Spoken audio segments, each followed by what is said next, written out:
네. 오늘은 공감과 타협 사이 그리고 물들지 않음이라는 제목으로 오늘을 나누고자 합니다. 너무 이쪽 막 그 실시간 이게 안 돼가지고 너무 집중을 했나봐요. 제가 너무 신경 썼나봐요. 지금 머릿속이 좀 하얘가지고.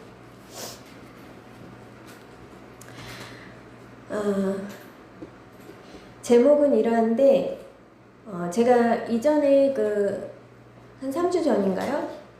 아니 2주 전인가? 참 율법의 의미라는 그런 설교를 들었는데 부연 설교가 필요하다고 생각되어져서 이 설교를 준비하게 되었어요. 그래서 참 율법의 의미, 그 설교의 부연 설교라고 생각을 하셔도 좋을 것 같아요. 어떤 중요한 부분을 이렇게 강조하다 보면 또 너무 한쪽 면을 이렇게 강조해서 설교하다 보면 또 한쪽 면에 우리가 또 간과하는 그런 놓치고 가는 일들이 생길 수 있어서 어떤 좀 또 노파심이 들더라고요. 그래서 준비를 해보았습니다. 참 율법의 의미 설교를 들으신 분들은 또 오늘 설교를 들으셔야 조금 더 분별력이 좀 생기시고 어떤 한쪽으로 치우치지 않는 그런 율법적 접근이 좀 되지 않을까, 가능하지 않을까 그런 생각이 들어요. 지금 세상은 가장 교회가 많고 그만큼 또 교인들도 가장 많고 말씀이 또한 쏟아져 나오는 그런 은혜, 성령의 시대에 우리가 지금 살고 있어요.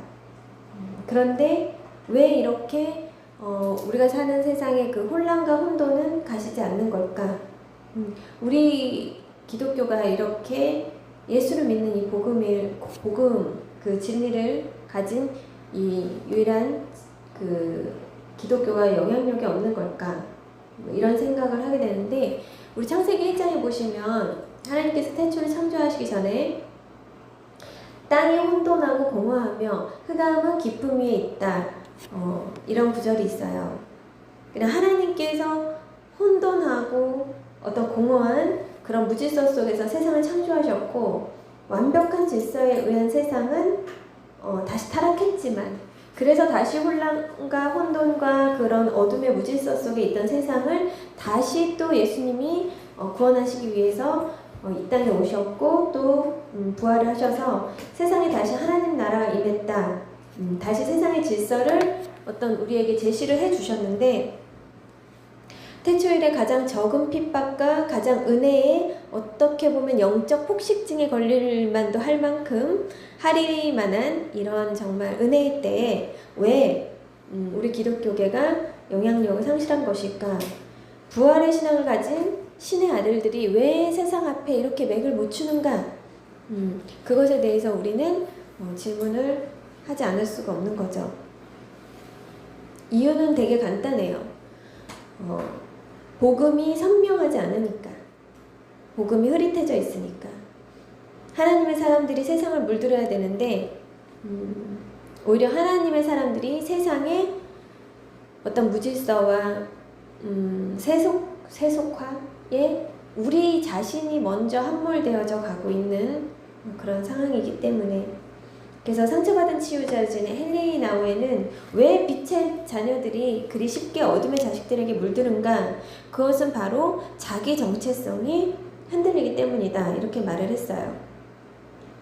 제가 이전 시간에 참 율법의 의미가 공감에 대한 우리 서로 간의 어떤 공감에 대한 진정성에 대한 부분을 건드렸다면 오늘은 그럼에도 불구하고 뭐다?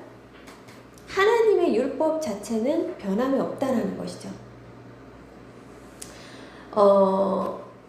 공감과 타협은 되게 달라요. 공감과 타협은 다른데 제가 오늘 강조하고 싶은 것은 진리 앞에서는 결코 타협이 없다라는 거. 사람은 사람 존재에 대한 철저한 어떤 죄인으로 그 전락한 너도 나도 같이 전락한 그런 우리 존재적 동질성에 대해서 긍휼과 사랑에 기반한 율법적 대입을 말씀드린 거예요. 그 이전 설교는. 근데 인간 스스로의 정죄나 심판의 무자격성에 대해서 말씀드린 것이지 결코 죄가 괜찮다, 죄는 간과해도 좋다, 뭐 이런 차원의 이야기는 결코 아닙니다. 그러니까 죄는 죄예요. 죄가 아니라고 말한 것이 절대 아닙니다. 죄는 죄예요. 다만 죄인이 옳았다라고 말하는 것이 아니라 하나님의 자비가 통하지 않을 죄인은 없다라는 것이죠. 그걸 강조한 설교였어요. 우리가 하나님을 기만하는 것이 어떤 것일까요?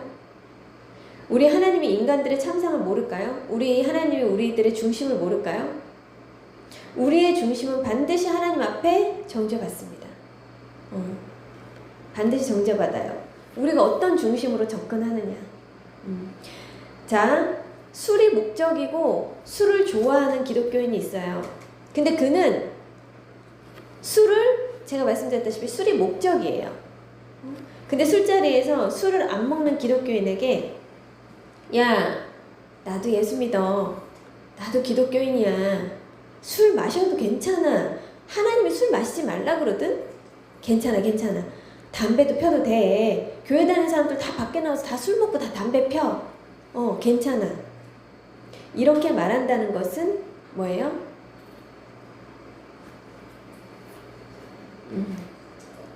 자, 그렇다면 술을 좋아하던 사람, 담배를 즐겨하던 사람들이 왜 교회에 와서 술을 끊게 되고 담배를 끊게 될까요? 근데 이 사람은 왜 역으로 교회를 다니면서도 왜 이것들을 간과하고 괜찮다라고 말을 할 수 있는 걸까요? 왜 극과 극의 사람들이 존재할까요? 이게 정말 완전히 괜찮은 거라면. 그러니까 이런 것들에 대해서 명확히 짚고 넘어가야 될 부분들이 있는 거죠. 자, 이렇게 말하는 사람은 그 중심에 뭐예요? 내가 술을 좋아하고 즐기기 때문에 그것은 죄가 아니라고 말하는 거예요. 술이 목적이기 때문에. 그쵸? 하나님의 말씀을 어떤 자신의 그 기준과 약간 섞어가지고 합리화를 시키는 거죠. 그리고 동료가 물어요. 어떤 동료가 야, 넌 교회 다닌다더니 술을 나보다 더 먹는다? 그러니까 이 사람이 이런 대답을 해요. 교회에서 술 마시지 말란 말 안 해요. 술 먹어도 돼요. 교회 다니는 거랑 술이랑 무슨 상관이에요? 자, 우리가 행위로 구원받은 것은 아니죠. 당연히. 성령을 쫓아 거듭난 자들에겐 그러나 무엇이 남는다? 성화의 흔적이 남아요. 그래서 행위까지 변화가 됩니다. 저는 목회하면서 우리 남자 성도님들에게 단 한 번도 술 끊으세요. 담배 끊으세요. 교회 다니시면서 왜 술 먹고 담배 피십니까? 끊으세요. 이렇게 말해본 적이 단 한 번도 없습니다. 왜? 그것은 순리가 아니라 영리이기 때문에 그래요. 자, 순리는 순서에 맞게 순리대로 순서에 맞게 가는 게 순리죠. 근데 왜 제가 이걸 영리라고 하냐면 하나님을 알게 되면 본인들이 알아서 끊지 말라고 해도 성령이 역사하시면 술, 담배 이런 거에 별로 호감이 떨어집니다. 비호감이 돼요. 그래서 나는 하나님을 증거하고 복음을 증거하는 것이 우선이지 그 사람들에게 어떤 행위를 고쳐라 마라 그렇게 말할 필요가 전혀 없다는 거죠. 아무런 의미가 없습니다. 그것은 복음을 전하면 돼요. 그래서 순서가 잘못된 거죠. 담배 끊고 술 끊는다고 하나님 만나는 게 아니라 하나님을 만나면 자연스럽게 세상의 것들이 한 개씩 두 개씩 떨어져 나갑니다. 비늘이 벗겨 나가듯이. 그래서 그것보다 더 중요한 것은 하나님이기 때문에 그 사람이 하나님을 알아가고 온전히 교제할 수 있는 그 과정에 저는 개입을 하면 돼요. 근데 진짜 단 한 번도 자제해라, 절제해라, 끊어라 그렇게 하지 않았는데 우리 남자 성도님도 다 끊으셨어요. 제가 단 한 번도 얘기 안 했는데 별로 관심이 없어진 것이죠. 확실히 말하면. 그러니까 그분들이 하는 간증은 지금 뭐예요? 그렇게 좋던 술이 마시기 싫다. 그렇게 좋던 담배가 안 땡긴다. 자, 여러분 동성연애자가 있어요. 그들이 잘 쓰는 표현이 뭔지 아세요? 하나님은 동성연애자도 사랑하신다. 하나님은 맞아요. 사랑하십니다. 동성 연애자가 아니라 그보다 더한 죄인들도 사랑하세요. 모든 죄인들 사랑하십니다. 근데 우리가 간과하지 말아야 될 것은 뭐냐? 모든 죄인들을 사랑하지만 하나님은 죄는 미워하십니다. 그 죄는. 자, 동성연애자, 술 먹고 방탕한 자, 알코올 중독, 마약 중독, 살인자, 강도 다 교회 나와야 돼요. 다 교회 나와야 됩니다. 누구도 막지 않아요. 하나님은 이들을 거부하지 않습니다. 예수님은 이들을 위해서 이 땅에 오셨기 때문이에요. 이런 자들을 구속하셔서 자유케 하시려고 하나님 이 땅에 오셨기 때문에 이들이야말로 하나님께서 구원할 자들이며 이들이야말로 교회에 나와야 됩니다. 세상에서 가장 갈 곳 없는 자들이 나오는 곳, 죄인들이 득실득실 몰려드는 곳, 죄인들이 오는 곳이 바로 교회예요. 경건한 자들이 오는 것이 결코 아니죠. 의인이 아니라 병든 자가 찾는 것이 바로 교회예요. 교회는 누구에게나, 복음은 누구에게나 열려 있습니다. 그런데 문제는 뭐냐? 주님께서 자비와 용서를 한없이 베푸시고 끝없이 기회를 주시지만 교회를 나오는 조건이 한 가지 있어요. 교회를 나오는 조건.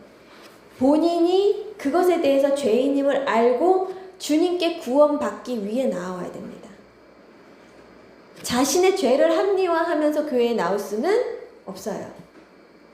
누구든지 다 와라. 누구든지 다 와. 병든 자, 아픈 자 다 나와. 그런데 자기의 죄와 결코 멀어질 생각을 하지 않고 그 죄를 품고 하나님도 품고 이렇게 살 자들은 no. 나는 죄인입니다. 주님 나를 고쳐주소서. 이런 의지가 없으면 교회에 나올 필요가 없다라는 것입니다. 그래서 하나님은요, 그 본인이 죄인임을 알고 구원받기 위해 나오는 자들, 과정과 당위성을 순수하게 접근하는 이들에게 하나님은 자신의 자비와 사랑을 보이신다는 거죠. 요즘은 전 세계적으로 동성애자들을 위한 교회, 심지어 커밍아웃한 목사님들도 성직자로 계십니다. 동성연애를 하며 목회를 하시는 분들을 하나님께서 종으로 부르셨다고 생각하세요? 자신의 죄를 합리화하면서 하나님의 율법을 악용하는 자들에게는 앞에서도 얘기했지만 타협이 없고 자비가 없습니다. 그런 자들은 그냥 세상에 속함으로 그 죄를 계속 지으면서 살면 됩니다. 주님께 나올 필요가 없어요. 왜? 고침받을 의지 전혀 없잖아요. 여러분, 우리 예수를 믿는다는 것에 대해서 중도는 없습니다. 절대로. 교회에는 죄인들의 소굴이 맞아요. 그러나 본인이 죄인임을 알고 구원받기 위해 나오는 곳이 교회예요. 아는 자들이 인정하고 나오는 곳이에요. 그리고 교회는 죄가 무엇이 죄인지 알려주는 곳이 바로 교회여야 돼요. 만약 자신의 죄에 대한 애통함 없이 죄를 합리화하면서 예수를 믿겠다고 한다면 십자가의 프리즘이 아니라 나의 확증 편향에 의해서 인간 스스로 가증한 양심으로 하나님 말씀의 권위를 무시하는 거기 때문에 그들은 교회에서 출교해야 합니다. 교회에서 추방하는 것입니다. 예를 들면 이런 거예요. 우리 고린도전서 5장 6절 그리고 9절부터 13절까지 이어서 같이 합독해 볼게요. 시작. 너희가 자랑하는 것이 옳지 아니하도다. 적은 누룩이 온 덩어리에 퍼지는 것을 알지 못하느냐. 내가 너희에게 쓴 편지에 음행하는 자들을 사귀지 말라 하였거니와 이 말은 이 세상에 음행하는 자들이나 탐하는 자들이나 속여 빼앗는 자들이나 우상 숭배하는 자들을 도무지 사귀지 말라 하는 것이 아니니 만일 그리하려면 너희가 세상 밖으로 나가야 할 것이라.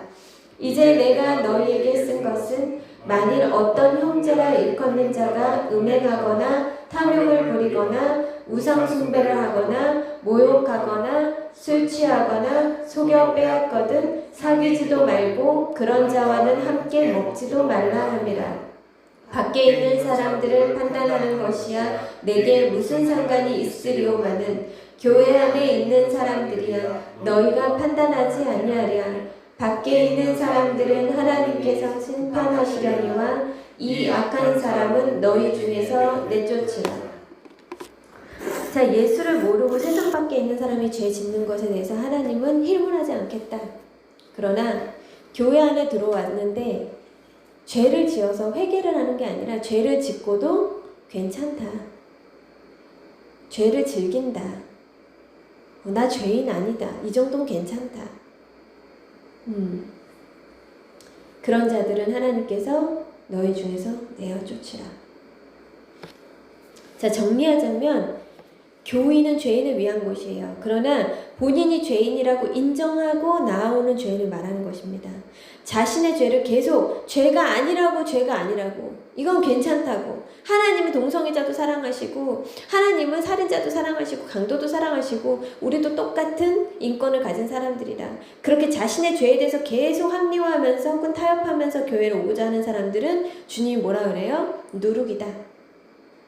누룩이야. 자, 우리 그리스도인들은 이웃에게 공감은 해줍니다. 그러나 하나님의 말씀 그대로 둬야 돼요. 그래, 너가 죄를 지은 건 맞아. 그렇지만 누구든지 죄 지을 수 있어. 나도 죄를 짓고 너도 죄를 지어. 주님의 도움 없이 우리 인간은 죄를 이길 힘도 없고 능력도 없고, 그래서 예수님이 오신 거야. 우리 같이 기도하면서 싸워보자. 주님은 용서하시고 반드시 도와주실 거야. 자, 이거 공감이죠. 그 사람에 대해서 정죄하지 않았어요. 그죠? 근데 야, 누구든지 죄 지어. 괜찮아. 다 그러고 사는 거야. 적당히만 하면 돼. 어떻게 우리가 하나님 말씀 그렇게 칼로 물베듯이 다 그렇게 지키고 사니? 괜찮아. 어느 정도 괜찮으니까 이렇게 말해서는 안 되는 거죠. 하나님은 제가 아까 말씀하셨듯이 하나님을 기만하면 안 돼. 하나님 우리 중심 다 아시거든요. 우리가 죄 짓는 건 괜찮은데 하나님 말씀하세요. 너희가 죄 지을 수 있어. 죄 짓는 건 괜찮아.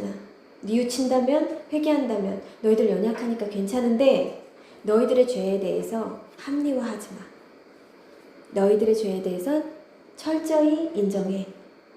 자, 세상이 혼돈에 빠질수록 저 명확하고 선명해져야 하는 것이 복음인데 왜 복음이 흐릿할까요? 여러분, 진리라는 것은 세월과 시간과 공간과 모든 것을 초월하여서 영원한 것이 진리예요.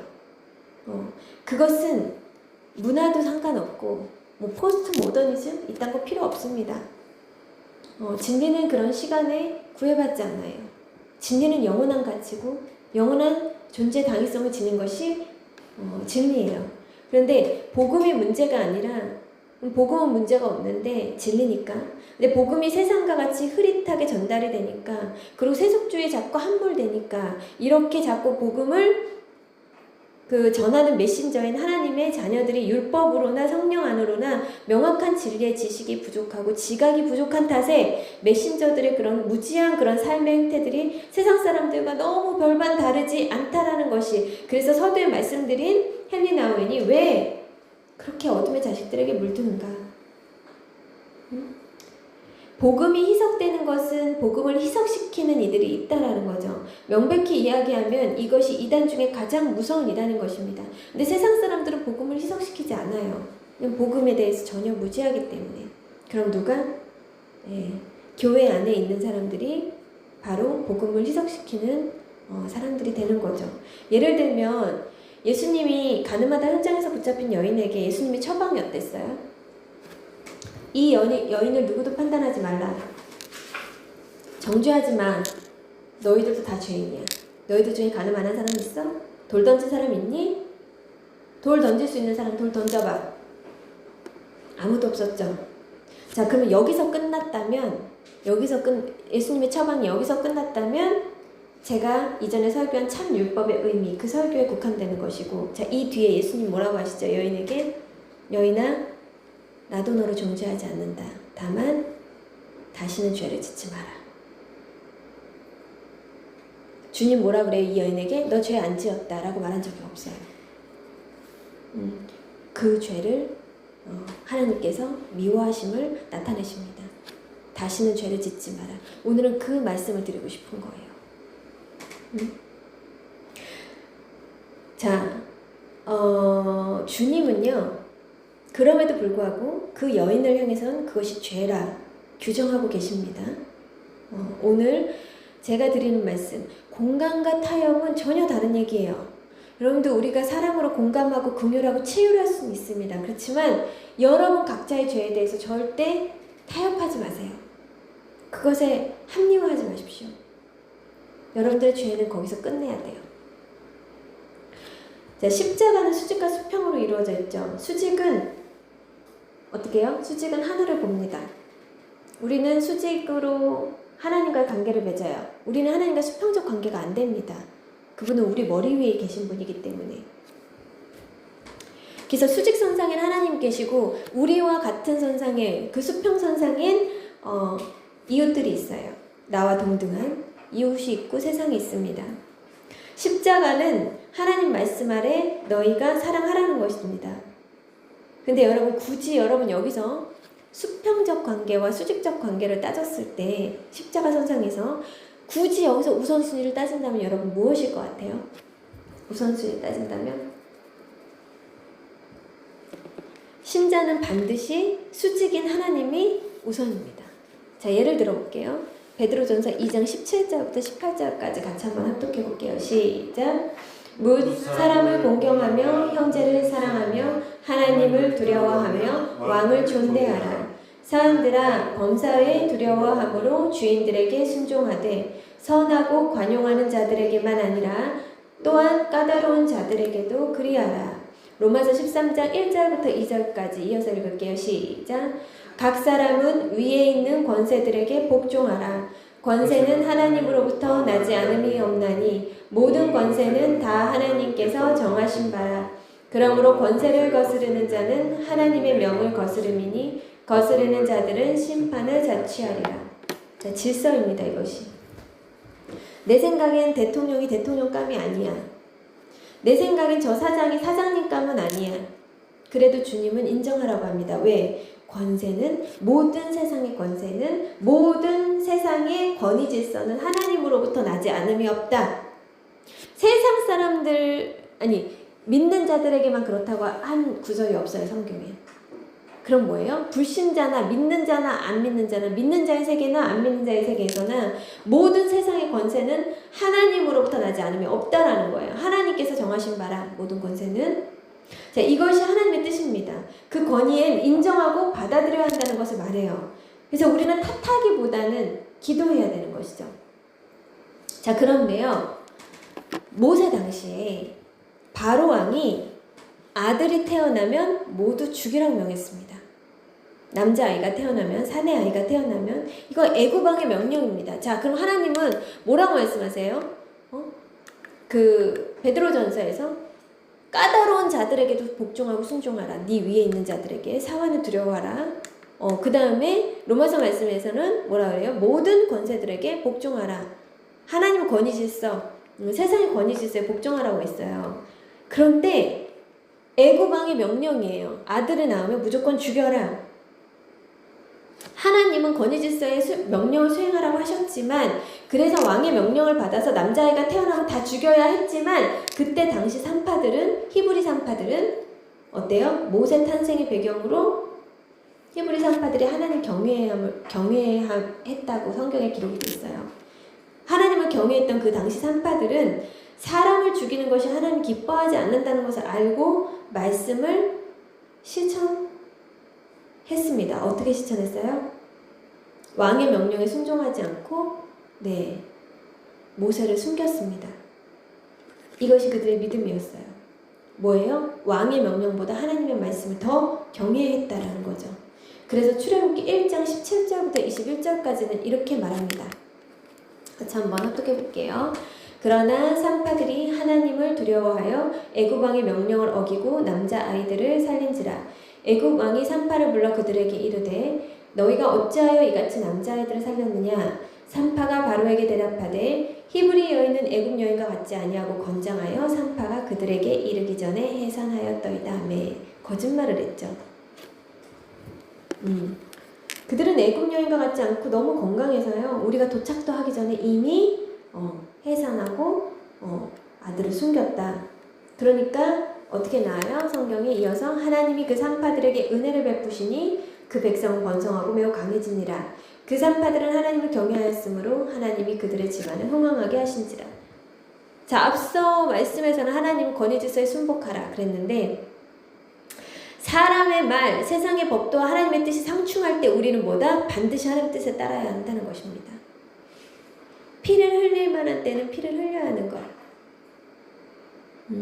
그것을 알려주는 것이 복음이고 말씀이에요. 왜 성경에 그토록 많은 피해 전쟁이 있었을까? 하나님 잔인해서? 하나님 어제나 오늘이나 여전히 같습니다. 동일하세요. 하나님은요, 복음을 위해 너희들 피를 흘려라, 순교해라, 그게 아닙니다. 하나님이 우리 사랑하는 자녀들 피 흘리시는 거 기뻐하시겠어요? 아니요. 근데 주님이 말씀하시는 본질은 뭐냐면 너희들 진리와 타협하지 마. 그거예요. 생명을 걸고 진리를 수호해야 돼. 진리를 지켜나가라. 그래서 피가 있는 것입니다. 본의 아니게 불가피하게. 자, 하나님이 전쟁을 기뻐하시고 순교를 기뻐하시겠어요?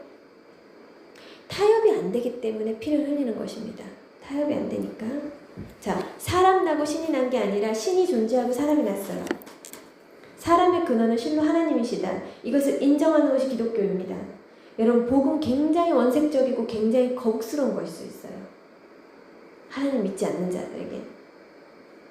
하나님을 믿는다고 하면서도 어쩔 때는 굉장히 복음은 색깔을 분명히 하지 않으면 색깔을 강요받는 순간이 반드시 옵니다. 여러분, 자유란 것이 무엇인가요? 주님이 우리에게 인간에게 진리를 알지니 진리가 너희를 자유케 하리라 말씀하셨어요. 자유가 뭘까? 자, 탕자는 아버지께 유산을 받고요. 마음대로 돈을 쓰고 싶어서 유산을 상속받자마자 집을 나갔습니다. 그래서 자기 마음대로 돈 쓰고 자기 마음대로 살았고 자기 하고 싶은 모든 것을 마음대로 즐겼어요. 근데 결과는 어때요? 너무 먹을 게 없고 거지같이 살다 보니까 돼지 똥 속에서 나오는 주업 열매 주워 먹다가 차마 염치불구하고 죽을 것 같아서 다시 아버지 집으로 돌아옵니다. 모든 것을 다 탕진하고 잃어버리고 나서. 자, 부모가 자식을 낳아서 자식이 원하는 거 다 하게 내버려 두는 것, 그게 자유일까요? 그 자유가 아니죠. 자, 그랬던 자식이 마약 중독, 도박 중독, 게임 중독, 뭔가에 중독이 되어버리면 이는 다시 자유인이 되기 힘듭니다. 일단 중독이 되었기 때문에. 그건 뭔지 아세요? 자식이 원하는 대로 자유롭게 다 풀어준다? 그거는 자식을 세상에 나가서 무언가 중독되게 함으로 다른 무언가의 노예가 되게끔 전락시키는 거죠. 노예가 반드시 되게 되어 있어요. 이것이 그의 인생에서 평생의 올무가 되고 사슬이 될 것입니다. 그러나 부모의 질서, 그 부모가 정해준 그 울타리, 그 질서, 가정이란 울타리 안에서 통제를 받고 잘 교육을 받은 그렇게 성장한 자녀들은 커서 어떻게 돼요? 자기가 하고 싶은 일들도 하고 꿈도 성취하고 원하는 직장에도 들어가고 원하는 배우자를 만나서 본인 스스로 사랑도 하고 가정도 이룹니다. 그것이 자유 아닌가요? 자, 학생이 마음대로 살아요. 그게 자유가 아니라는 거죠. 우리가 자유를 누리려면 말씀의 요는 뭐냐면 우리가 자유를 누리려면 통제된 틀이 반드시 필요하다는 거예요. 그럼 통제된 틀이 없는 그냥 자유는 뭘까요? 그건 방종입니다. 그리고 그 사람 반드시 노예로 만듭니다.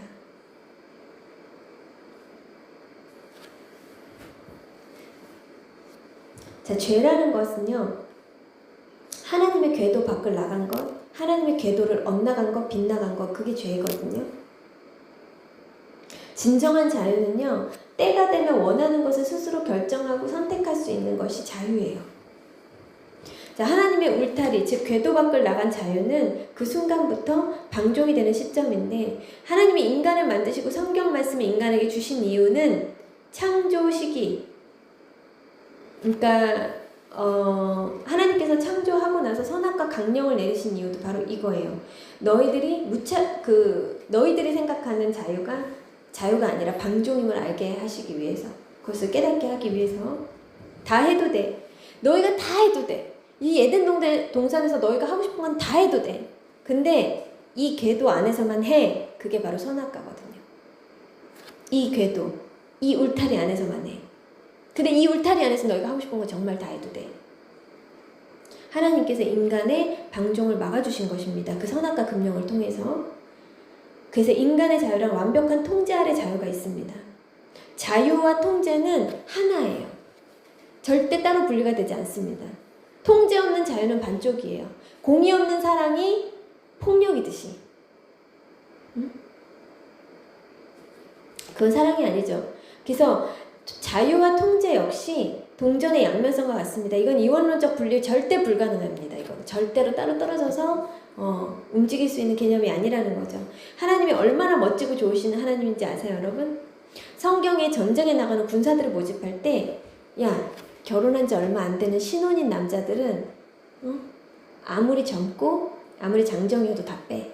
집으로 돌려보내. 왜? 신혼을 즐겨야 되니까. 그 아내를 즐겁게 해줘야 되거든. 우리 하나님은요, 누구보다도 인간들을 더 잘하시고요. 누구보다도 인간들을 배려하시고, 그리고 하나님이 정해진 그 법과 궤도 안에서는 정말 그것을 어떻게 우리가 해소하고 풀어도 내버려 두십니다. 기뻐하십니다. 최상으로 즐기고 살아. 멋지게 살아.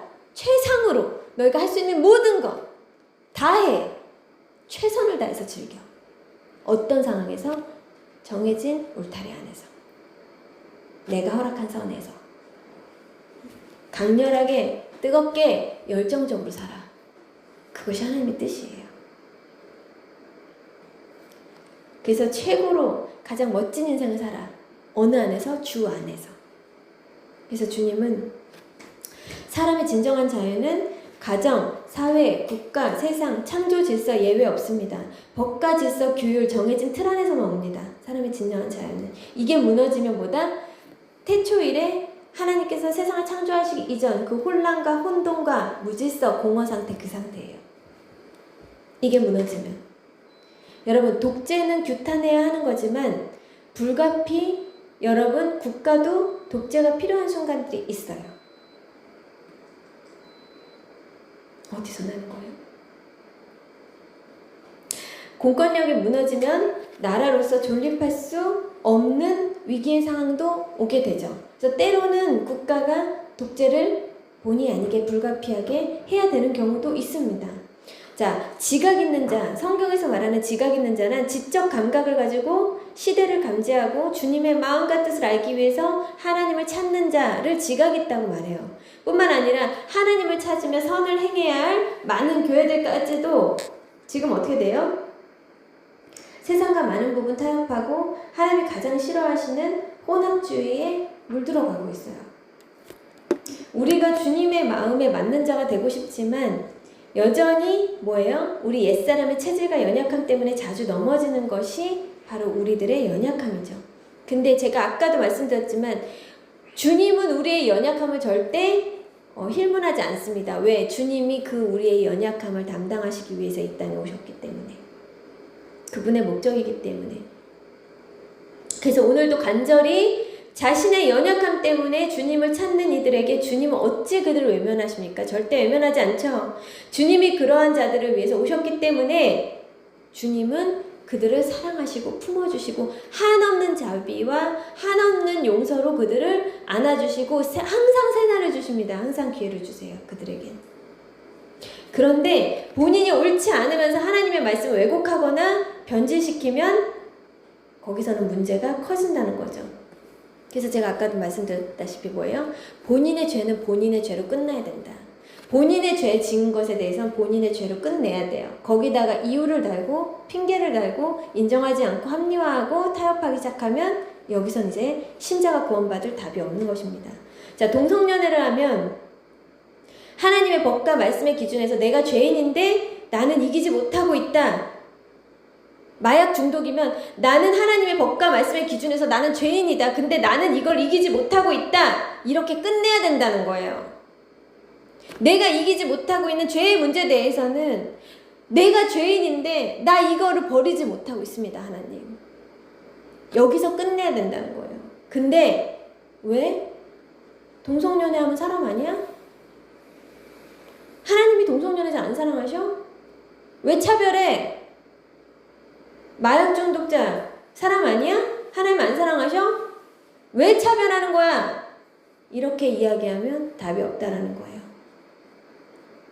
자, 하나님은 우리에게 공감하시고 치유하시지만 우리도 역시 마찬가지고, 그렇지만 하나님은 어떤 자들에게 무자비하시다? 자신의 죄를 합리화하는 자들에게. 그래서 자신의 죄는 죄로 끝내야 돼요. 이사야 34장 11절 말씀 한번 같이 합독해볼게요. 시작.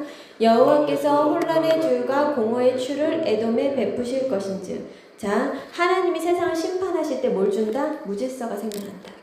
세상에. 말씀하십니다.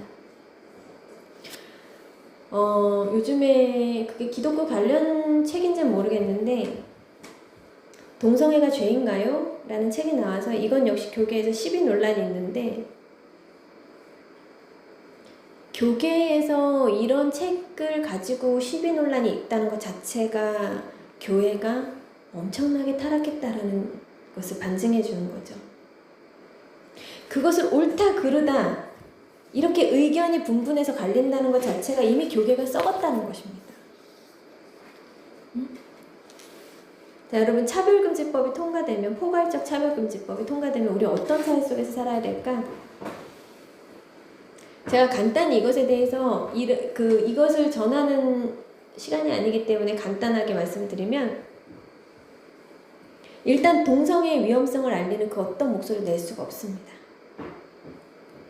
자, 교사라도 동성 간의 성관계에 대해서 교육하기를 거부하면 학교에서 퇴출당합니다. 나와야 돼요. 교사가 에이즈의 위험성에 대한 사실을 이야기하다 학생이 신고하면요, 학생 인권 조례에 의해서 교육기관으로부터 강력하게 조사와 제재를 받는 일들이 우리나라에서도 최근에 발생했습니다. 위험하다고도 말도 못해? 엄청나게 무서운, 지금 이 조례가 통과되느냐 마느냐 지금 갈림길에 있어요. 근데 통과는 됩니다. 반드시. 왜냐면 이것이 하나님 예언하신 순리니까. 그렇지만 우리 한국은 지금까지 수많은 기독교인들의 기도로 말미암아 굉장히 오랫동안 유예되어 왔어요. 근데 우리의 바람은, 그래, 세상은 어차피 소돔과 고모라로 간다. 그것이 하나님의 예언이고 계시라고 할지라도 우리는 막을 수 있을 만큼 막아야 됩니다. 어디에서든 동성애의 위험성에 대해서 얘기하면 고발당하고 처벌받게 돼요. 목회자라도 동성애가 죄라고 설교하면 저 감옥 갑니다. 저도. 그럼 어떻게 돼요? 저 전과자 되기 싫거든요. 저 어떻게 할까요? 저 목회 내려놓겠죠. 수많은 목회자가 감옥에 가든지 아니면 목회를 그만둬야 됩니다. 동성 결혼식 역시 주례 거부하면 법적 처벌받습니다. 자, 2018년 에이즈 치료 비용이 8조에 달한다고요. 우리나라 8조 원. 국가 유공자도 못 받는 치료비, 병원비, 간병비까지 전액 무상으로 받고 있습니다. 지금. 전 세계에서 유일하게 현재 에이즈, 특히 청소년 급증하기 때문에 얼마 지나지 않아서 10조도 모자를 판국이래요. 경기도 성평등 조례 통과로 경기도에 있는 교회에서 게이나 레즈비언 또 목회자로 뽑아야 하는 법적 근거가 지금 생겼습니다. 성소수자의 인권이라는 그들의 주장이 다수가 가진 표현의 자유를 철저하게 지금 빼앗기고 있고, 벌써 학생 인권 조례, 성평등 조례 등 지방마다 다양한 이름의 차별금지법이 미니멈적으로 지금 통과가 되고 있어요. 우리 아이들에게 동성애 옹호 교육을 통해서 아이들은 동성애를 자연스럽게 받아들이고 있는 상황이고, 지금 남자 청소년들 1시간에 3만 원 받고 자신의 학문을 파는 바텀 알바, 그게 유행하고 있대요. 청소년 에이즈가 급속하게 확산되고 있는데도 정부는 이걸 다 침묵해 줍니다. 마치 수수방관처럼 보여져요. 동성애를 하는 것은 개인의 자유라면서 동성애의 위험성에 대한 이야기를 하는 것도 개인의 자유, 이것만 그죠? 동성애 하는 게 개인의 자유라면 동성애의 위험성에 대해서 말하는 것도 자유인데 결국 크리스천 학교를 제가 선택할 수밖에 없는 그런 이유가 제가 그 학교를 원해서가 아니라 불가피한 것이었어요. 저에게는. 학비가 버거우니까 우리 집에서 가끔 그냥 일반 학교 보내라. 근데 이거는 사치가 아니라 한치의 양보조차 할 수 없는 저희는 마지노였고 불가피한 선택이었어요. 저에게는. 제 선택이 결코 한치의 양보나 타협이 없기 때문에 저는 제안했습니다. 내 앞에서 이제는 앞으로는 단 한 번도 학교에 대해서 얘기하지 마. 난 절대 일반 학교는 안 보내. 그렇게 얘기를 하니까 이제 집에서도 더 이상 얘기를 안 해요.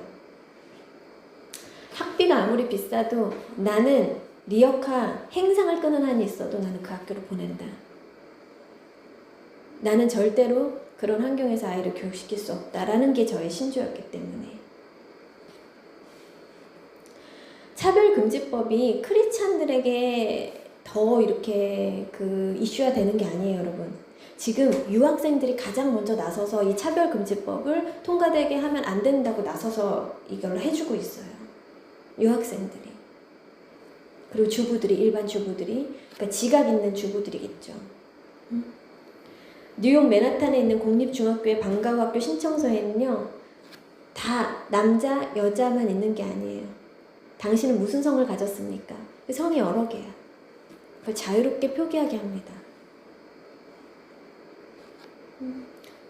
그리고 그 교실 복도마다 포스터 걸려있는 포스터가 뉴욕주 교육부에서 요구하고 있는 그 포스터가 너의 성은 네가 선택할 수 있다. 교실 안에서 너는 다른 성도 선택할 수 있다. 그것을 주입시키고 이것이 뉴욕주의 현 상황이에요. 이 일로 벌금 내고 감옥에 가는 일도 허다하고요. 여러 성이 존재하고 너는 그 성을 선택할 수 있으며 넌 남자로 태어났지만 여자일 수도 있어. 이렇게 가정하고 교육을 한다는 거죠. 그런 학교에 내 자녀를 보낼 수 있을까요? 이미 우리나라 공교육에서도 젠더 감수성이라는 그런 말장난으로 다양한 성을 가르치려는 시도가 지금 계속되고 있어요. 성폭력 예방송이라고 해가지고 유튜브에서 듣잖아요. 그러면 다양한 성이라고 나와요. 다양한 성. 저는 항상 우리 그 딸을 가르칠 때 아이들은 흡수력이 되게 좋잖아요. 그러니까 이상한 걸 자꾸 한단 말이에요. 그러니까 그거를 부모가 딱 보면 알아요. 제가 오늘 안 하던 행동을 한다. 그래서 제가 항상 너 그런 행동 하지 마. 뭐 해. 이렇게 말하지 않고 저는 가만히 우리 집을 불러서 얘기를 해요. 엄마가 친구한테서 좋은 점만 배우라고 했지? 친구에게 다 좋은 점만 있는 건 아니야. 나쁜 점도 있어. 너도 좋은 점이 있고 나쁜 점이 있어. 그럼 어떻게 해야 돼? 그 나쁜 점은 너가 고치고 버려야 돼. 근데 너의 것은 고치고 버리되 남의 것은 배워오면 안 돼. 그러니까 친구들을 볼 때는 좋은 것만 배워봐. 이렇게 가르쳐요. 나에게 나쁜 점은 고쳐나가야 하는 것이고 다른 이에게 좋은 점은 받아들여야 되는데 여러분 무분별하게 받아들인다는 것이 문화가 트렌드가 아니라는 거죠. 세상 모든 나라가 그 흐름을 타고 간다고 해서 우리나라도 그 법 개정을 받아들여야 하는가? 그 법을 통과한 나라가 지금 엄청난 후유증을 해마다 앓고 있습니다. 그로 발생하는 문제가 아주 많아요. 사람들이 동물과 수간을 하고 청소년 범죄와 낙태의 문제, 성병, 에이즈, 급증, 성 정체성의 혼란, 불명확화로 인한 가정의 붕괴 엄청납니다. 근데 왜 이걸 우리가 계속 그 트렌드를 자꾸 따라가려고 하는 거냐고요. 왜? 나라마다 고유 문화라는 게 있어요. 근데 문화는 굉장히 자연스러워야 되는 거거든요. 우리 한국에선 정서가 맞질 않아요. 근데 이게 정서적 문제가 아니라 그곳에 있던 자들의 경험담은 매우 중요해요. 그 동성애 세계에서 다시 커밍아웃한 사람들의 그런 경험담은 매우 중요합니다. 여러분, 예수님은 그들을 벌레 취급하는 게 아니에요. 그럼 예수님 뭐예요? 그 죄에 대해서 규탄하는 것입니다. 규탄해요. 그래서 우리는 알아야 돼요. 세상의 흐름이 그렇게 가면 우리가 그것을 따라가야 되나요? 포괄적 차별금지법이 통과되면 초등학생이 성생활을 자유롭게 해도 그 누구도 이상하게 보지 않습니다. 여러분, 구조적 악은 되게 무서워요. 나만 깨끗하게 산다고 해서 아니요. 너무나 무서운 게 뭐냐면 그렇게 되다 보면요, 멀쩡한 사람이 비정상이 되고 비정상이 정상처럼 각인이 되고요, 억울한 사람이 법의 심판을 받고요, 정말 법의 심판을 받아야 할 사람들이 법의 심판을 피해가게 되거든요. 그렇게 흘러갑니다. 그러면서 우리의 양심은 젖어들죠. 어떻게? 그 문화라는 거짓된 프레임 앞에. 여러분, 사랑이란 이름하에 얼마나 더러운 일들이 벌어지고 묵인되어지고, 겉으로 보기엔 맹목적 규제 같고 독재 같아 보일지라도 그것이 사랑인 것이 있어요. 하나님은 후자에 속한 경우입니다. 하나님 우리에게 물으세요. 너희가 인간 너희들이 사랑을 아느냐? 어? 불완전한 세상에서 불완전한 너희들이 불완전하게 법을 만들고, 그러니까 주님 뭐라고 말씀하세요? 너희들이 세상의 권력 앞에, 세상의 권위 질서 아래 순복하되 하나님의 말씀, 하나님의 명령과 위배되는 것은 철저하게 타협하지 말라는 것이죠. 생명을 걸라는 거예요. 주님은 그래요. 너희들은 사랑을 알지도 행할 능력도 기원도 방법도 모른다. 응? 여러분, 우리가 항상 기억할 것은 주님의 말씀. 사탄은 광명한 천사로 오죠. 평화의 이름 아래 모든 종교를 존중한다. 다원주의적인 평화를 위해서. 우리 시대에 대한 분별과 지각이 필요한 이유가 바로 여기에 있습니다. 네, 여러분, 하나님은 맞아요. 살인자, 강도, 마약 중독자, 트랜스젠더, 바이섹슈얼, 게이 다 사랑하십니다. 다 사랑하세요. 근데 하나님은 그들을 사랑하시기 때문에 그분의 울타리, 즉 무엇이 궤도 밖으로 엇나간 것인지 명확하게 말씀하실 분이에요. 명확하게. 사랑하시기 때문에. 그들을 사랑하시는 주님의 울타리요 자비입니다. 복음은 그래요. 크리스천들 역시, 그리고 세상의 다수 정상적인 성 정체성을 가진 부모들이 그들과 싸우는 것이 아닙니다. 그들은 결국엔 뭐예요? 그들과 싸우는 것이 아니라 그들을 위해서 그렇게 싸우는 거예요. 그들을 위해서. 근데 교회가 죄에 대해서 그것이 죄라는 것을 말해줘야 되거든요. 되게 명확하게. 하나님은 동성애자들이 교회에 오는 것을 막지 않으십니다. 단 그것이 죄임을 알지만 헤어나올 수 없는 자들을 받아들일 뿐이지, 내가 트랜스젠더가 옳다고 말하면서 신앙생활을 하는 사람들, 내가 게이라고 자랑하듯이 그걸 떠벌리면서 강단에서는 커밍아웃한 목회자들, 그들에게 자비를 베푸시는 게 결코 아닙니다. 교회 안에서 그것을 즐기며 하나님의 말씀을 왜곡하고 훼손하며 형제들의 누룩이 된다. 우리는 출교해야 마땅한 것입니다. 혼합주의에 물들어가는 것보다 더 악한 건 뭐냐? 더 악한 게 뭐예요? 그래도 얘기했지. 내가 그 안에서 나는 괜찮아. 이 정도는 괜찮은 거야. 사람 누구나 실수할 수 있어. 우리 패역한 중심. 나는 죄인이다 라는 그런 정직한 고백이 상실된 중심. 괜찮아, 이 정도는. 근데 하나님의 자비는 있지만 아까도 얘기했듯이 복음은 타협이 없습니다. 1.1획도 없습니다. 내가 스스로 나의 상황, 환경에 맞게 합리화하고 변명하고 인정하지 않는 것,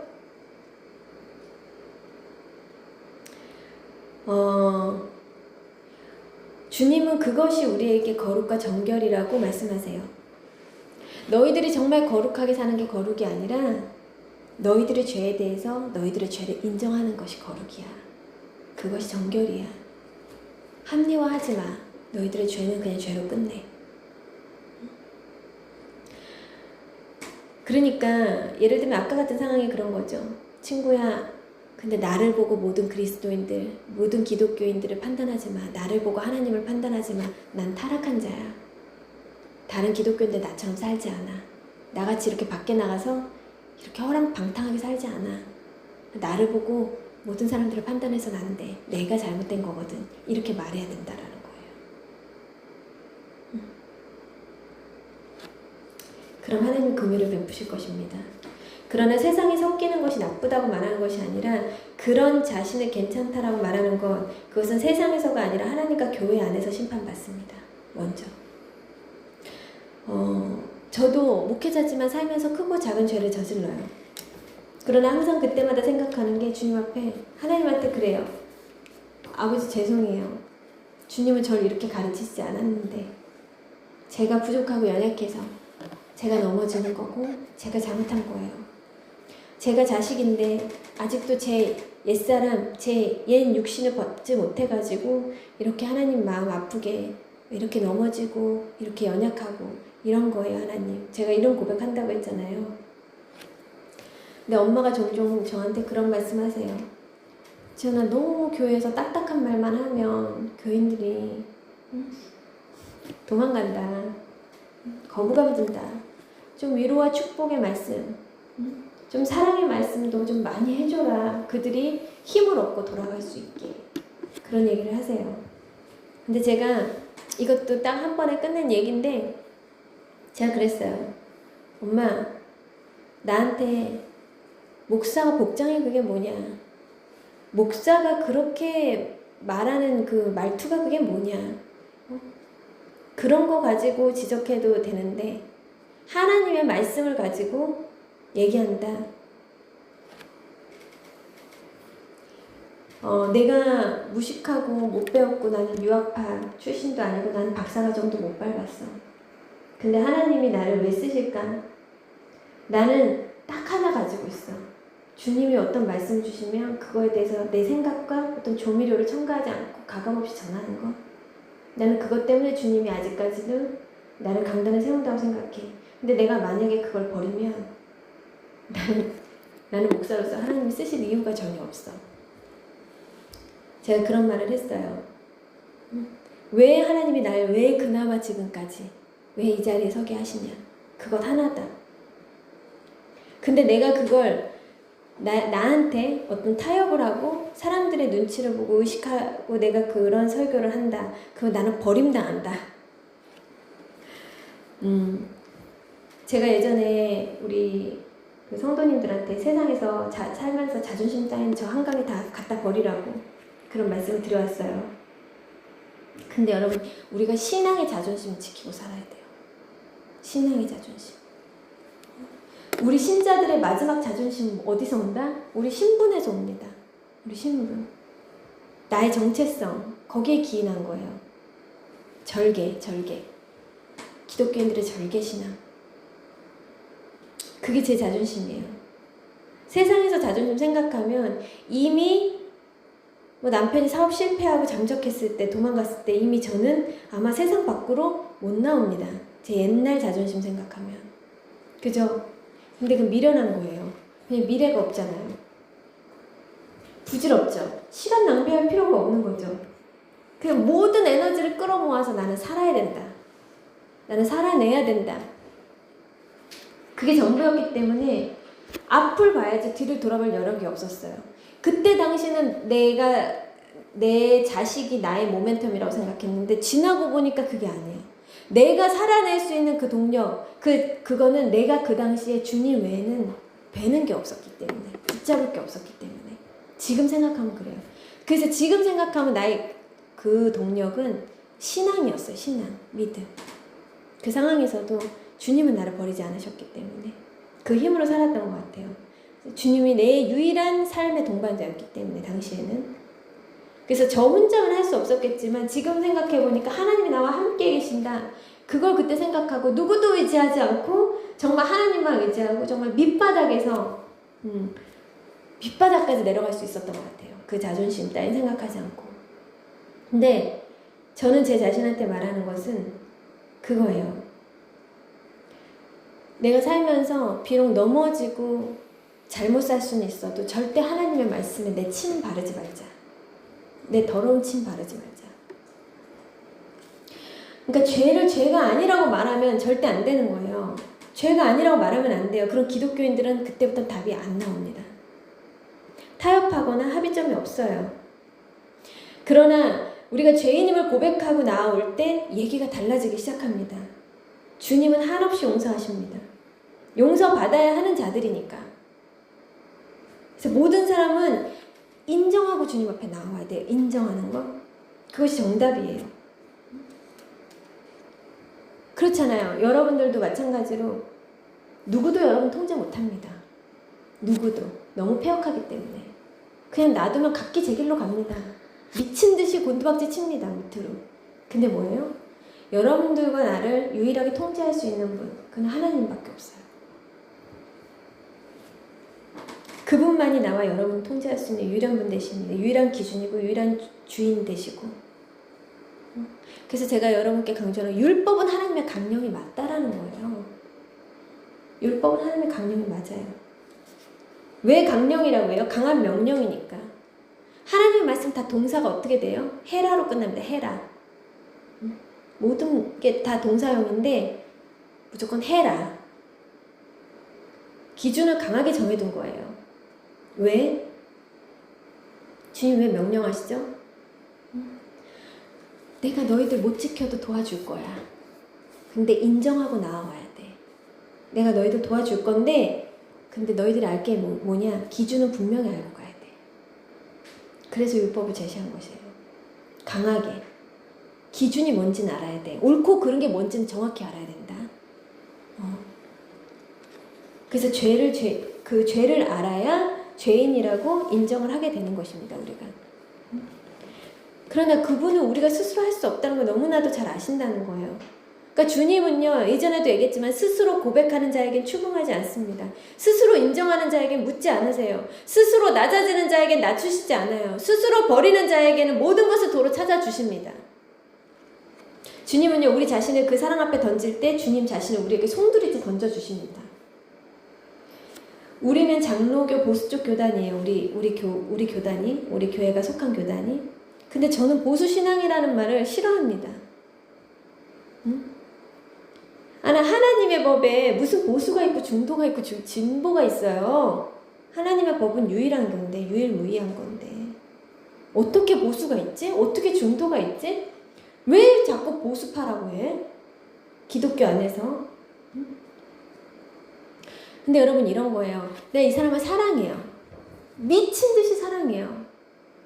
근데 이 사랑이란 말로 표현을 못하겠어. 사랑 이상인 것 같아. 근데 사랑 이상의 표현이 없어요. 오랑해 할 순 없잖아요. 사랑해, 오랑해, 용랑해 이렇게 할 순 없잖아요. 그게 뭐냐면 표현의 한계치란 말이에요. 그것이. 사랑 그 이상인데 기독교라는 말 저 싫어합니다. 왜 하나님 믿는 거 종교가 아닌데? 저는 그래서 기독교라는 말 싫어요. 하나님 믿는 것이 종교인가? 우주 속에 존재하는 온갖 사물과 항상 그 삼라만상 앞에 하나님 계신 건데 이걸 왜 종교라는 틀에 가둬? 그러니까 저는 기독교가 싫은 거예요. 기독교라는 말이. 그분이 종교라는 틀 안에 갇혀 계신 분이 아닌데. 그러나 다만 뭐냐면 우리가 믿는 하나님을 인정하기 때문에 그 기독교라는 종교만이 우리가 믿는 하나님을 인정하기 때문에 그냥 기독교라고 하는 거예요. 우리가 면접 보러 갔는데 종교가 무엇입니까? 저는 종교가 없습니다. 전 진리를 따르고요. 하나님 믿고요. 예수 그리스도께서 부활하신 걸 믿기 때문에 저는 하나님 믿는 자녀입니다. 저는 종교 없습니다. 이렇게 말할 수는 없잖아요. 그러니까 그냥 기독교라고 하는 거예요. 그렇죠? 사랑 그 이상의 표현이 없기 때문에 사랑이라고 하는 거고. 근데 보수라는 표현도 마찬가지예요. 보수는 없지만 그 뭐냐면 단지 엄격하게 하나님의 복음을 받아들인다. 뭐 그런 의미에서 보수라 칭하는 거예요. 그 의미로 표현할 길이 없죠. 엄밀히 말하면 보수 그 이상이죠. 뭐야? 복음은 생명 거는 것. 절대 타협 불가. 나 진리와 타협하는 날 그냥 죽겠다. 이것이 복음인데. 종교는 이데올로기가 아니에요.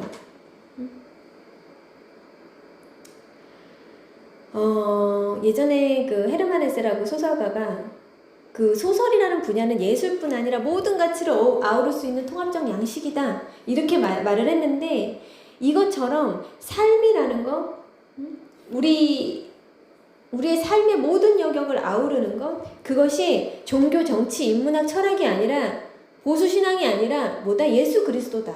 예수 그리스도다. 보수가 어딨나 중도가 어딨고. 어떤 목사님이 차별금지법이 통과되면 자기는 목회를 내려놓겠다. 이미 선언을 하셨어요. 몇몇 목사님들께서. 저는 그것이 목회자들의 자존심이라고 봐요. 전 충분히 이해합니다. 충분히. 하나님이 옳지 않다고 한 것을 어떻게 모든 세상 사람들이 다 그게 옳다고 한다고 할지라도 모든 사람들 99%의 사람들이 그게 옳지 않다, 옳다라고 해도 하나님이 옳지 않다라고 하면은 나는 옳지 않은 거잖아요.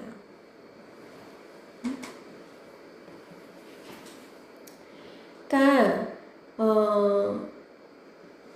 목사직은 연명할 수 있을지라도 하나님 앞에 창피하고 나 자신한테 창피하기 때문에 그냥 그렇게 사느니 진짜 감옥에 간다는 것이겠죠.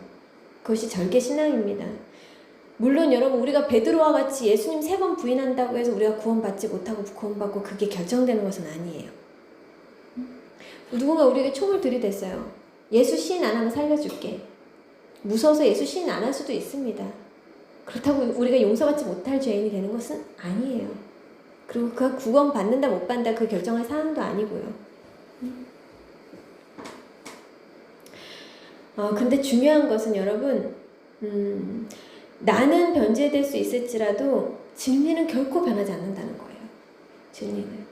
진리는 항상 그 자리에 있어요. 요한계시록에서 예수님이 그래요. 너희가 차지도 않고 더럽지도 않아? 그럼 내가 너를 토하여 내칠 것이다. 그 주님은 회색지대는 없어. 중도는 없어. 믿든지 안 믿든지 옳든지 그르든지 중도는 없다. 이렇게 주님 말씀하세요. 옳은 것은 옳은 것이고 아닌 것은 아닌 것이고 죄는 죄인 것이고 죄인은 죄인인 것이고 절대 타협은 없는 것이죠. 그러니까 여기 진리가 있기 때문에 나는 훼손될지라도 하나님의 말씀에 1.1획도 변함없기 때문에 그분의 말씀은 무결점이시기 때문에 나는 여기에 생명을 겁니다. 그렇기 때문에 저는 순교합니다. 그러니까 윤동주 시인이 중학교 때 친구들하고 자퇴했잖아요. 크리스찬 친구들이랑 다 같이 자퇴했습니다. 신사참배하기 싫어서. 이것이 자존심이고 이게 절개신앙이에요. 하나님의 복음 앞에 그리스도인들이 극명하게 갈라집니다. 어떤 파? 배도파. 아니면 뭐예요? 그냥 하나님 앞에 절개신앙. 일사각오로 그냥 아니면 아니고 기면 기고. 누구는 이런데 그 와중에 하나님 말씀에 내침을 바르는 사람들이 있으니 이들이 주님이 이들한테 묻는 것입니다. 너 정체가 뭐니? 너 정체가 뭐야? 너 왜 자꾸 하나님 복음 앞에 침 바르니? 응? 너의 정체를 좀 밝혀. 인정하는 것이 우리 인간에게는 하나님께 가장 빨리 도달하는 수단이 돼요. 나의 참상에 대해서 핑계하지 않고 탓하지 않는 것. 여러분 탓하며 사는 사람들은 미래가 없다니까요. 왜 자꾸 뒤를 돌아봅니까? 앞을 봐야지. 그래서 하나님께서 뭐라 그래요? 말세. 세상이 너희를 미워한다. 그리스도인들아 세상이 너희들을 사랑하냐? 존경하냐? 떠받드냐? 아니 세상은 너희들을 미워해. 이렇게 말씀하세요. 우리가 세상의 미움을 받는 것이 지극히 자연스러운 거예요. 칭송을 받는 것 뭔가 이상한 거예요. 하나님 말씀에 의하면. 요한복음 15장 18절부터 23절까지 같이 한번 합독해 볼게요. 시작. 세상이 너희를 미워하면 너희보다 먼저 나를 미워한 줄을 알라. 너희가 세상에 속하였으면 세상이 자기의 것을 사랑할 것이나 너희는 세상에 속한 자가 아니요 도리어 내가 너희를 세상에서 택하였기 때문에 세상이 너희를 미워하느니라. 내가 너희에게 종이 주인보다 더 크지 못하다 한 말을 기억하라. 사람들이 나를 박해하였은즉 너희도 박해할 것이요 내 말을 지켰은즉 너희 말도 지킬 것이라. 그러나 사람들이 내 이름으로 말미암아 이 모든 일을 너희에게 하리니 이는 나를 보내신 이를 알지 못함이라. 내가 와서 그들에게 말하지 아니하였더라면 죄가 없었으려니와 지금은 그 죄를 핑계할 수 없느니라. 나를 미워하는 자는 또 내 아버지를 미워하느니라. 이어서 읽을게요. 요한일서 3장 13절 시작. 형제들아 세상이 너희를 미워하여도 이상히 여기지 말라. 요한복음 7장 7절 같이 합독해 볼게요. 시작. 세상이 너희를 미워하지 아니하되 나를 미워하나니 이는 내가 세상의 일들을 악하다고 증언함이라. 권세자들에게 순복하라. 모세를 건졌을 때 산파를 칭찬하셨죠. 권세자들에게 순복하지 않았음에도 불구하고 신사 참배 안 하고 북한의 지하교회는 아직도 여전히 순교하는 사람들 많습니다. 그들은 집요하게 그 정부의 방침을 거스릅니다. 왜 그럴까요? 아까 얘기했듯이 기준점이 있기 때문에. 하나님의 말씀은 생명이기 때문에 여러분 타협이 없어요. 이건 누구든 마찬가지입니다. 맹목적이에요. 그리고 융통성 전혀 발휘되지 않습니다. 진리 앞에. 사람들은 말해요. 그리스도인들은 평화를 방해하는 집단들. 진리를 수호하는 자들이 왜 세상의 미움을 받습니까? 세상의 평화 수호에 역행하기 때문에. 종교 단일화가 옵니다. 이제. 원어더 올드라고 하나요? 종교 분열을 막고 그에 따른 갈등과 사건, 테러 등을 막는다는 좋은 대승적인 목적 하에 옵니다. 그 흐름들이 막 와요, 이제. 근데 절대 여기 굴복 안 하죠. 왜? 우리는 종교인이 아니기 때문에. 굴복 안 합니다. 예수에게만, 오직 예수에게만 유일하게 구원이 있다. 고집하고 절대 단일화, 타협화 안 합니다. 그러니까 어떻게 돼요? 훗날, 먼 훗날 기독교에 거대한 숙청이 옵니다. 세상 모든 무리들이 단합해서 기독교인들을 박해하고 또다시 예전 그 로마 그 끔찍한 카타콤 그 정말 핍박의 현장이 다시 말세 도래합니다. 이건 하나님의 예언이기에 바뀌지 않아요. 또 우리가 살아있는 세대에 올지 아니면 우리 다음 세대, 우리 자녀들의 세대에 올지 모르겠어요. 근데 세상이 지금 돌아가는 걸 볼 때 굉장히 빠른 흐름으로 가고 있다는 거. 여러분은 물질이나 자녀나 자신을 하나님보다 더 사랑하지 않도록 유의하셔야 됩니다. 왜? 자, 하나님이 부부가 하나님이 맺어졌기 때문에 절대 세상이 이들을 둘로 갈라놓을 수 없다고 하나님 선언하셨죠. 그런데 그랬던 하나님이 뭐라고 말씀하세요? 그런데 신앙적으로 영적으로 너희가 절대 하나가 될 수 없어. 그래서 한쪽이 핍박당해 이혼해. 왜 그럴까요? 하나님의 말씀 앞에는 생명 앞에는 뭐예요? 네 배우자가 너를 구원해주지 못해. 네 자녀가 구원해주지 못해. 생명이 걸려있는 문제이기 때문에 하나님은 그래? 종교적으로 안 맞아? 이혼해. 허락하신 거예요. 하나님 말씀을 가감하거나 타협하지 말라고. 그것에 짓눌려가지고 함몰되지 말라고. 너의 믿음. 여러분 죽고 사는 문제이기 때문에 그래요. 즉 뭐예요? 하나님 사람이 너의 생명 구원 못해. 세상을 두려워하지 마. 사람 두려워하지 마. 끝까지 진리의 말씀 붙잡아. 자, 마태복음 10장 32절부터 38절까지 같이 한번 합독해 볼게요. 시작. 누구든지 사람 앞에서 나를 시인하면 나도 하늘에 계신 내 아버지 앞에서 그를 시인할 것이요. 누구든지 사람 앞에서 나를 부인하면 나도 하늘에 계신 내 아버지 앞에서 그를 부인하리라. 내가 세상에 화평을 주러 온 줄로 생각하지 말라. 화평이 아니요 검을 주러 왔노라. 내가 온 것은 사람이 그 아버지와 딸이 어머니와 며느리가 시어머니와 불화하게 하려 함이니 원수가 자기 집안 식구리라.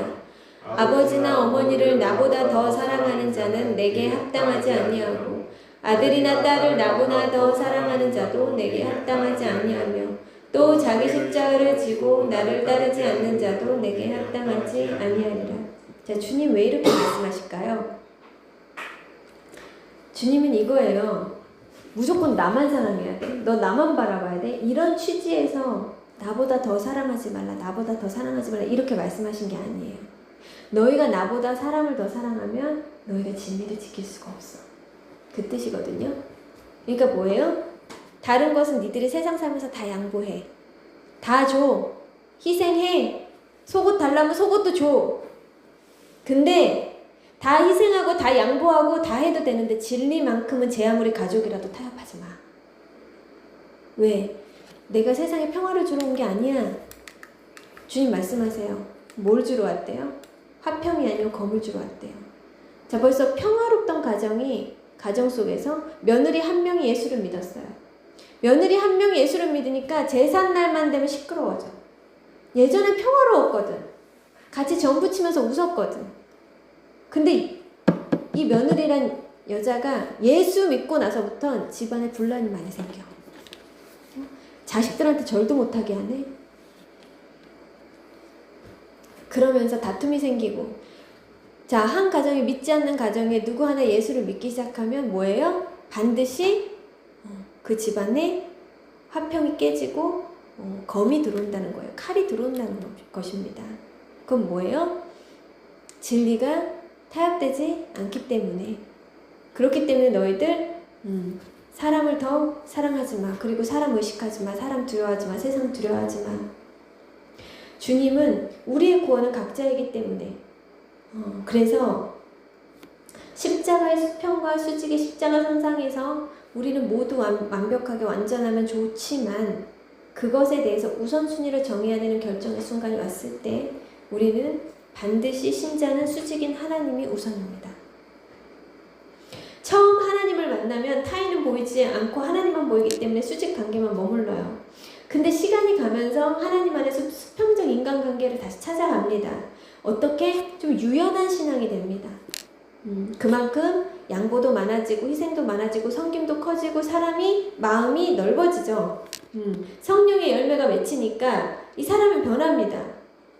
그래서 사랑과 긍휼과 공감의 폭이 넓어지기 때문에 사람은 유연해지는데 진리의 색깔, 하나님 말씀 앞에서 더더욱 깨끗해지는 무결점의 색깔이 분명한 자가 됩니다. 정상적으로 성장한 그리스도인이라면 그래요. 아주 또렷한 신앙인이 되는 것이죠. 성령 안에서 행하면서도 하나님의 율법을 굉장히 사랑하게 됩니다. 그리고 그들은 진짜 하나님의 자녀들은 하나님의 말씀에 손대지 않아요. 자기가 무기력해서 넘어질지언정 절대 하나님의 말씀이 그르다 혹은 하나님의 말씀에 자기 합리화를 한다 그런 일은 없습니다. 물탄 복음 전하지 않아요. 예수님은 당시 세상에 오셨을 때 강령하셨습니다. 우리에게 모든 것을 조건을 달 수가 없습니다. 예수님은 뭐뭐 해라. 그걸로 끝이에요. 근데 예수님은 명령적으로 우리에게 강요하시는데 근데 거부감이 드는 게 아니라 오히려 예수님의 말씀에 막 취하고 싶고 막 물들고 싶고 예수님 따라가고 싶고 막 그때 당시 죄인들이 막 예수님을 따랐단 말이에요. 왜 그랬을까요? 주님은 우리에게 명령적으로 말씀하시지만 주님 안에 있는 그 살아있는 사랑, 그 진정성, 그것으로 우리를 대하셨기 때문에, 그것으로 죄인들을 대하셨기 때문에 모든 사람들이, 모든 죄인들이 거부감 없이 예수님께 나아갈 수 있었던 것이에요. 우리 히브리서 4장 15절 같이 한번 합독해 볼게요. 시작. 우리에게 있는 대제사장은 우리 연약함을 체휼하지 아니하는 자가 아니요 모든 일에 우리와 한결같이 시험을 받은 자로되 죄는 없으시니라. 자, 여러분 공감은 있으나 타협은 없습니다.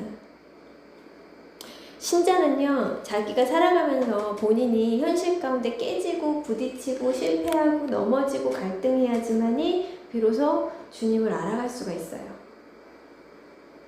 그 자신들의 어떤 그 시행착오들과 실패들을 통해서 이웃에게 더욱더 긍휼이 생기고 더욱더 공감하게 되고 신자들끼리 더욱더 결속력이 생기고 더 중보하게 되고 더 사랑하게 되고 더 협력하게 되고 더 도와주게 됩니다. 예수님은 가난한 목수의 아들로서 삶을 살아내셨고 그렇기 때문에 우리 모든 인간들의 애환들을 삶의 애환들을 알고 계세요. 왜냐하면 스스로 너무 가난하게 사셨고 어렵게 사셨고 그렇게 생활을 하셨기 때문에 주님은 또 당시에 가장 비천하고 가장 하층민에 있던 소외된 자들과 함께 계셨기 때문에 누구보다도 인간들의 어려운 삶의 애환과 고통과 그것들에 대해서 어려운 가운데서 공감하시는 분이 예수님이었어요. 그렇게 그분은 스스로 죄인임을 고백하는 우리 연약한 자들을 더욱더 돕기를 원하시고 더욱더 사랑하시고 우리가 연약할수록 더 사랑하십니다. 더 자비로우시고 안타깝게 보세요. 그리고 우리를 더 돕기를 원하시고요. 우리가 하나님의 말씀을 정말 완벽하게 지키며 살지 못한다고 할지라도 하나님은 그것을 인정하며 나아오는 자들, 그래서 주의 얼굴을 구하는 자들에게 한없는 자비와 용서로 대하십니다. 언제까지? 영원토록. 언제까지 용서하세요, 주님?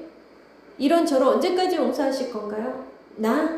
너가 인정하는 한, 네가 주의 얼굴을 찾는 한 난 영원토록인데, 영원토록 널 사랑할 거고 영원토록 용서할 건데. 근데 하나님 인정하지 않고 나오는 자들, 그런 자들은 하나님의 자비가 없습니다. 골로새서 2장 8절 같이 한번 합독해 볼게요. 시작. 누가 철학과 헛된 속임수로 너희를 사로잡을까 주의하라. 이것은 사람의 전통과 세상의 초등학문을 따름이요 그리스도를 따름이 아니니라. 여러분, 세상은 일정한 기준이 없어요. 아까도 얘기했듯이 불완전한 세상에서 불완전한 인간들끼리 어떤 불완전한 무언가를 만들어도 그들의 통치 기준은 온전하지 않습니다. 그래서 인간들끼리 몰라요. 그 진리의 궤도. 그래서 혼돈과 무질서가 가득합니다. 그러나 주님은 명확하게 규정하세요. 세상에는 모든 울타리가 있어요. 하나님 말씀, 그것은 하늘과 땅의 질서입니다. 그래서 그것을 벗어나면 주님은 죄라고 규정해요. 달은 지구 둘레를 돌며 궤도를 이루고 지구는 태양 둘레를 돌며 궤도를 이루고, 이것이 순리예요. 주님은 순리와 영리에 대해서, 그리고 정상과 비정상에 대해서 주님은 무지한 인간들에게 명확한 기준점을 주신 거예요. 뭘로 통해서? 율법과 하나님의 말씀을 통해서. 근데 이것마저 인간 스스로 저버리고 이것마저 인간 스스로 훼손한다면 진리는 절대 수호되지 않아요. 그래서 우리 기독교가 영향력이 없는 이유는 바로 그 이유죠. 기독교를 수호한다는 자들이 너무 색깔이 불분명해. 색깔이 분명해서 문제가 생기는 게 아니라 불분명해서 문제가 생기는 것입니다. 진리를 아는 자는 타협하지 않는 자임을 의미해요. 그들이 타협하지 않는 이유는 진리를 어떻게 알기 때문에, 모호히 알기 때문이 아니라 명확히 알기 때문에. 다니엘은 바벨론의 그 진수성찬에 손을 대지 않았다고 나와요. 그거는 어떤 비유적인 표현이고, 사실상 다니엘은 바벨론의 세상에 융화되지 않고 나만의 뜻을 정했다. 정말 그 당시에 이스라엘이 엉망이고 정말 사람들은 흩어지고 정말 하나님이라고는 이스라엘에서 발견될 수 없고 발견할 수 없는, 정말 하나님 어디 계십니까? 우리가 포로로 이렇게 정말 끌려왔습니다. 정말 하나님이 없다고밖에 생각되어지지 않는 그 상황에서 다니엘은 어떻게? 뜻을 정하여서 정말 하나님 보이지 않는 그 순간에도 뜻을 정하여서 나는 내 자신을 더럽히지 않겠다. 이 세 속에 그렇게 뜻을 정했습니다. 그래서 다니엘은 미움받았습니다. 결국엔 불 속에도 들어가고 사자굴에도 들어가고 시련이 너무나도 많았습니다. 왜? 색깔이 분명하니까. 근데 이렇게 혼돈과 무질서로 들어찬 세상에서 어떻게 신자와 교회들이 원색적이고 개혁적이고 십자가 복음으로 돌아가지 않을 수 있을까? 이렇게 타락한 세상에서 하나님이 절대적 계시인 성경은 인간이 그분에게 결코 허물과 어떤 인간 스스로가 하나님께 어떤 허물을 찾을 수 없고 결점을 찾을 수 없고 하나님 앞에 힐문할 수 없다, 그렇게 엄숙히 선언하고 있어요. 눈에 보이는 것으로 선과 악을 규정하는 게 아니라 우리는 예수 그리스도 그분의 말씀만이 우리의 기준이 됩니다. 그래서 우리는 세상에 영향을 받는 사람들이 되어서는 안 되고요. 세상의 유행과 풍조를 따르고 또 이리저리 휩쓸리거나 방황해서도 안 돼요. 세상이 뭐라고 하든지 우리 그리스도인들은 분명한 길과 그 삶을 오히려 세상에 보이면서 살아가는 자가 되어야 되고, 설령 내가 그렇게 살지 못할지라도 변명하거나 하나님의 말씀을 합리화해서는 안 됩니다. 근데 우리가 세상의 유행과 풍조를 따라 휩쓸리면서 살지 않는 것도 중요하지만, 휩쓸리면서 어쩔 수 없이 휩쓸리면서 살았다, 그러면 핑계하지 말라는 거예요. 당신이 잘못된 거지 하나님의 말씀이 잘못된 게 아니고 내가 잘못된 거지 모든 기독교인이 나처럼 살지 않는다는 것을 여러분들이 아셔야 된다는 거예요. 현대사회는 실존적 가치가 매우 흔들리는 사회입니다. 굉장히 혼돈하고 사람의 말과 세상의 능력으로 사람이 죽고 사는 문제를 근본적으로 해결할 수 없다라는 걸 인간 스스로도 세상을 보면서 이젠 알게 될 거예요. 우리가 이런 천재지변 가운데서 세상의 어떤 재앙 가운데서 우리가 뭐 아무리 과학의 문명이 발달되고 의학의 문명이 발달된다고 해서 뭐 하나 속수무책입니다. 그렇죠? 근본적 해결점을 우리가 스스로 찾기가 힘들어요. 특히 죽고 사는 문제에 대해서. 히브리서 12장 2절 말씀 같이 한번 합독해 볼게요. 시작. 믿음의 주요 또 온전케 하시는 이인 예수를 바라보자. 저는 그 앞에 있는 즐거움을 위하여 십자가를 참으사 부끄러움을 개의치 아니하시더니 하나님 보좌 우편에 앉으셨느니라. 자, 그래서 우리는 나를 인정하고 예수를 바라봐야 되고요. 주님은 죄인은 사랑하지만 죄는 미워하십니다. 그걸 우리가 명확히 알아야 되고, 우리가 나를 인정하고 예수님을 바라볼 때 믿음이 생겨나고 나의 어긋난 생각과 삶이 온전케 될 것이다. 이렇게 전하고 싶습니다. 우리 삶의 무질서, 그것은 우리가 예수를 바라볼 때 자리 잡아 갈 것입니다. 믿음의 주여 또 온전케 하신 일인 예수를 바라보자. 우리 성도님들은 색깔이 분명한 자이십니까? 종교의 색, 정치의 색, 그런 것들은 바울과 같이 다 배설물로 여기고 쓰레기통에 버리고, 우리는 뭐다? 오직 하나님의 색만 간직하여야 됩니다. 그것이 우리의 정체성이고, 우리의 정체성이 흔들리지 않을 때 우리가 비로소 세상에서 영향력을 발휘할 수 있는 것입니다. 하나님과 수직, 인간과 세상과의 수평, 공감은 있으나 그러나 절대 타협은 없으며 그 중에서도 우선순위는 우리는 하나님의 말씀이 우리의 우선순위가 되어야 됩니다.